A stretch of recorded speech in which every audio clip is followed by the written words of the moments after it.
पेण येथील 6 महिने अत्याचार करणाऱ्या भाजप महिला पदाधिकारी यांचा मुलगा मनीष नरेंद्र म्हात्रे याला न्यायालयात हजर केलं असता न्यायालयानं त्याला जिल्हा कारागृहात रवाना केलंय। महत्वाची बाब म्हणजे या प्रकरणात पीडित मुलीच्या घरी दबाव टाकण्यासाठी काही राजकीय मंडळी ये-जा करत असून त्यांना उलटसुलट प्रश्न विचारून त्रास देत आहेत। एकंदरीत राजकीय बळाचा उपयोग या प्रकरणात केला जात आहे। 2 दिवसांपूर्वी शिवसेना उबाठा गटाने या गुन्ह्यातील आरोपी मनीष म्हात्रे याची आई वंदना म्हात्रे यांना त्वरित जिल्हा शांतता कमिटीवरून बरखास्त करावी अशी मागणी केली होती, परंतु आज तागायत जिल्हाधिकारी आणि जिल्हा पोलीस अधीक्षकांनी वंदना म्हात्रे यांना बडतर्फ केलं नाही। त्यामुळेच कळत नकळत राजकीय बळाचा उपयोग होऊन पीडितेच्या नातेवाईकांना याचा त्रास होत आहे। या पीडित मुलीला गेली 6 महिने नरक यातना सहन कराव्या लागल्यात।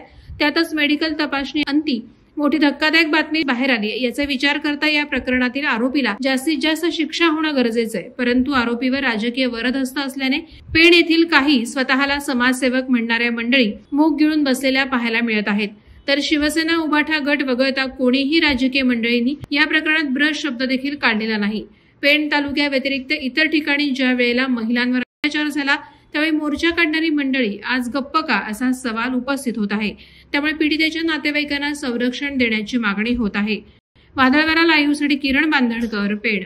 नवी मुंबई व रायगड जिल्ह्यातील ताज्या बातम्या आणि घडामोडींसाठी सबस्क्राईब करा वादळवारा लाईव्ह चॅनल आणि दाबा बेल आयकॉन।